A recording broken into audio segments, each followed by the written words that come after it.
kita sebutkan sedikit contoh ikhwatul Islam, contoh yang populer bagi kita bersama.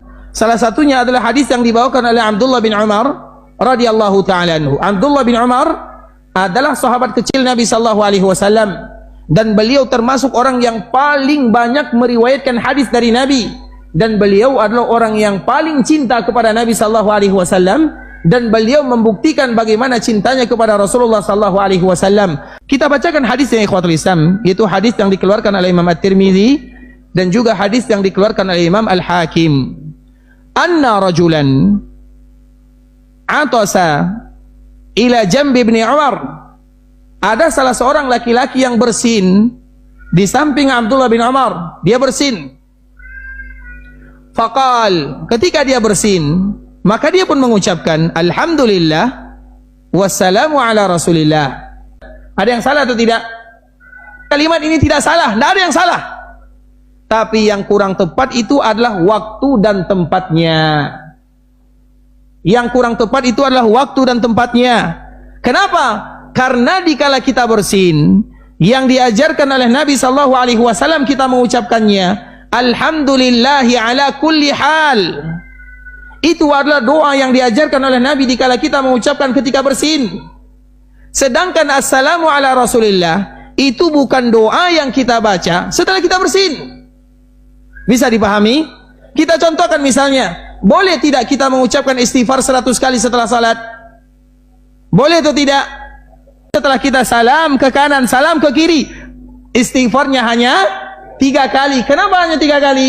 Karena itu zikir muqayyad namanya, zikir yang terikat dengan jumlah, zikir yang terikat dengan waktu. Bukan berarti kita melarang mengucapkan astagfirullah lebih dari 100 kali, tidak. Tapi waktunya, tempatnya, keadaannya harus dilihat. Contoh yang lain misalnya, ada orang yang punya cucu, dia punya menantu 7 orang. Kemudian tiba-tiba semua menantunya melahirkan, dan kebetulan semua cucunya perempuan. Maka dia ingin berakikah, dan dia mengatakan akikah untuk perempuan 7 orang berarti 7 ekor kambing. Kemudian dia pun mulai mengkiaskan, biasanya 7 ekor kambing itu sama dengan seekor kerbau, sama dengan dikala kita berkorban, kerbau sama nilainya dengan 7 ekor kambing. Maka pada saat itulah dia tidak jadi menyembelih kambing, dia menyembelih kerbau dengan alasan manfaatnya lebih luas. Kemudian hukumnya sama, maka pada akhirnya dia menyembelih 1 ekor kerbau untuk mengakikahkan semua cucunya. Boleh atau tidak? Kenapa tidak boleh? Karena muqayyad, karena terikat. Kalau ingin berkorban 1 ekor kerbau, silahkan tambah dengan kambing 7 ekor tadi, lebih banyak lagi dan lebih memberikan manfaat kepada kaum muslimin. Itulah yang disebut dengan muqayyad ikhwatul Islam.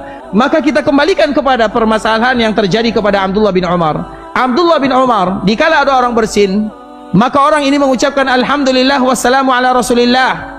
Kalimat ini bukan kalimat yang salah, tapi kalimat yang tidak pas lokasi dan posisinya. Karena dikala kita bersin, yang diucapkan alhamdulillah atau alhamdulillahi ala kulli hal. Sedangkan mengucapkan salam kepada Nabi sallallahu alaihi wasallam boleh kita baca kapan saja, di mana saja. Maka di saat itulah Abdullah bin Umar mengatakan, "Walaisa hakadha 'allamana Rasulullah sallallahu alaihi wasallam." Wahai fulan, bukan seperti itu yang dicontohkan oleh Nabi sallallahu alaihi wasallam kepada kita.